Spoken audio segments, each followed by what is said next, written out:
Hey there folks, welcome to Spectrum Pulse. We talk about music, movies, art, and culture.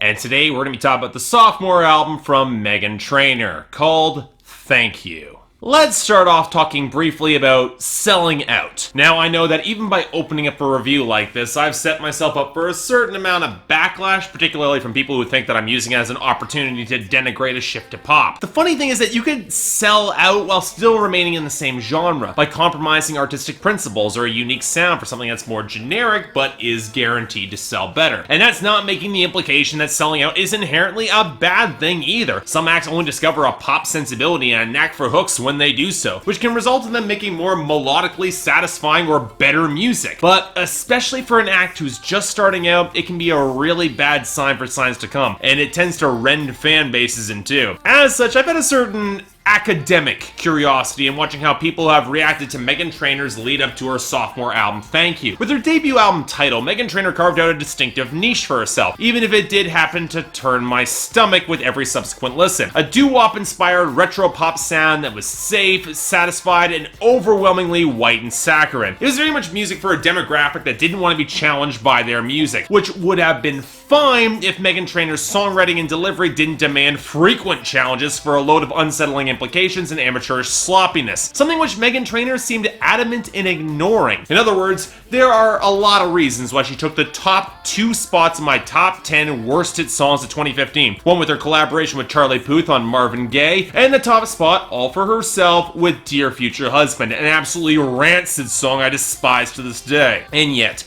even despite the avalanches of requests for me to tear into her sophomore album, I was genuinely perplexed about Meghan Trainor's new direction. With a track like No, which traded one style of plastic pop for another, 50s for late 90s, I had no idea where Meghan Trainor was going to be taking her sound as a whole. Was she succumbing to what acclaimed critic Nathan Rabin has described as the hoification process and augmenting her material with more openly brazen sexuality, which would certainly be amusing to dissect after Title? Or was this a half measure to court mainstream nostalgia baiting with a sophomore release that further muddied her message? And more importantly, would this be remotely listenable? Well, I dove into Thank You to try to find out. What do we get? Well, I'm of a few minds with this album. On the one hand, it doesn't have the openly controversial and outright atrocious songs that pissed me off so much about Title, but on the same note, it's not like there aren't the same exasperating implications. They're just disguised a little bit more effectively and not dressed up in retro pop. And that's the weird thing about Thank You. Meghan Trainor took the stylistic affectations that made her famous and pitched them out the window for something that relies on the same melodic foundation but feels slightly more contemporary. And really, I'm on the fence to whether or not it led to better music, because Thank You feels like a lot safer of a record than Title, believe it or not, hitting shower lows but also a lot weaker highs. So let's start off with the biggest changes in the instrumentation and production. And what you all have to remember is that while the doo-wop side of Meghan Trainor's production was emphasized the most on Title, her biggest strength is actually on a more fundamental level. Simplistic but pretty catchy melodies. Hell, if that album actually had a little bit more of a budget to add a little bit more texture and flavor to the instrumentation and production, it might not have rubbed me so much the wrong way. And to her credit, Meghan Trainor actually got that message. Enlisting producer Ricky Reed, who you'll want to remember for his work with 21 Pilots and not his material with Fifth Harmony and Jason Derulo, there are some songs here that have a little bit more well-balanced crunch and groove. The best possible example showing up with the collaboration with Lunch Money Lewis, I Love Me. Seriously. Hell, the choppier acoustic strumming, the deeper bass line, the sharper drumming, there are seeds of a very workable sound across the whole album with that, and yet Ricky Reed has a bad reputation for weird production choices that can be incredibly hit and miss. You get the horn sample on Talk Dirty, but the recorder on Wiggle. And here,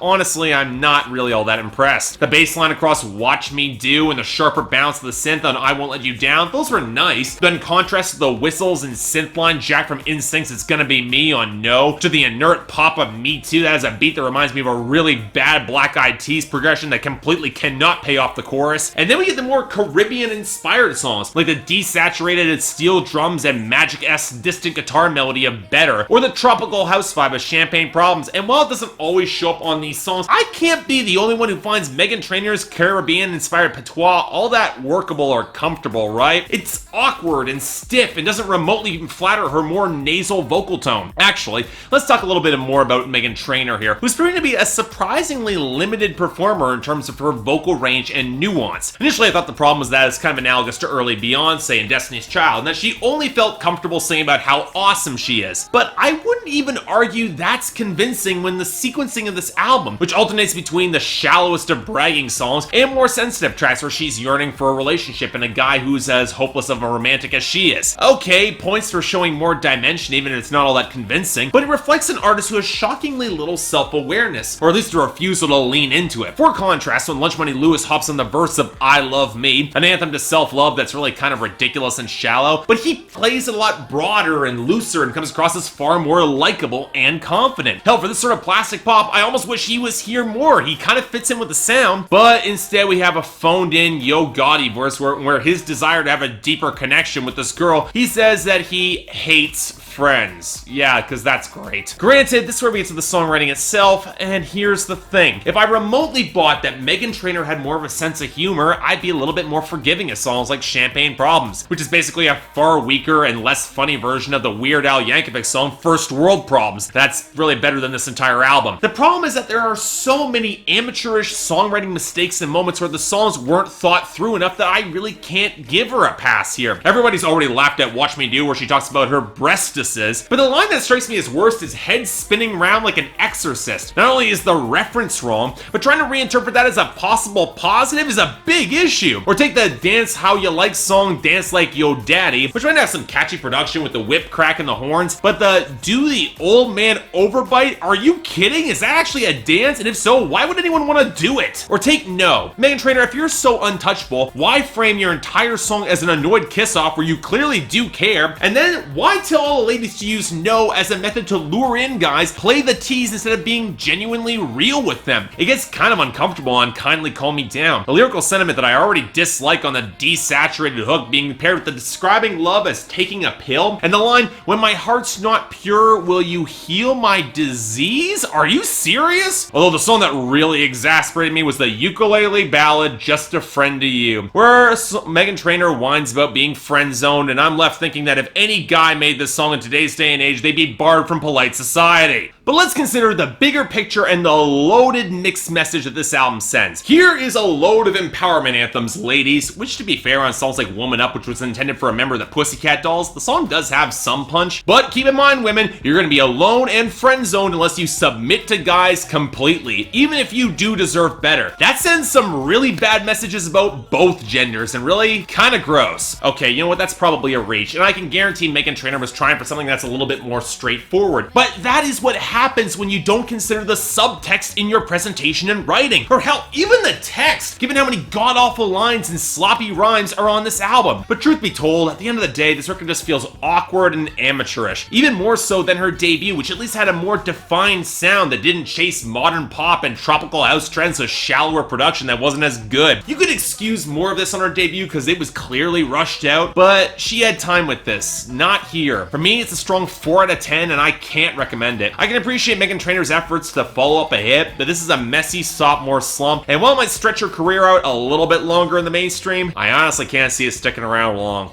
Just saying. So yeah, thanks a lot for watching. If you'd like to like and subscribe, I'd be more than grateful. I've got the poll up here, so again, if you want to tell me how wrong I am and you really adored this album, it's right up here. Or if I didn't go harsh enough on it, because honestly, just kind of mediocre. I'm not going to remember or care about this album in a day or two. Beyond that, anything else I might be able to do to improve my presentation, or any other albums coming out that you want me to take a look at, I will try to give them a listen. Till then, I'm Mark, you're watching Spectrum Pulse, and I'll see you next time.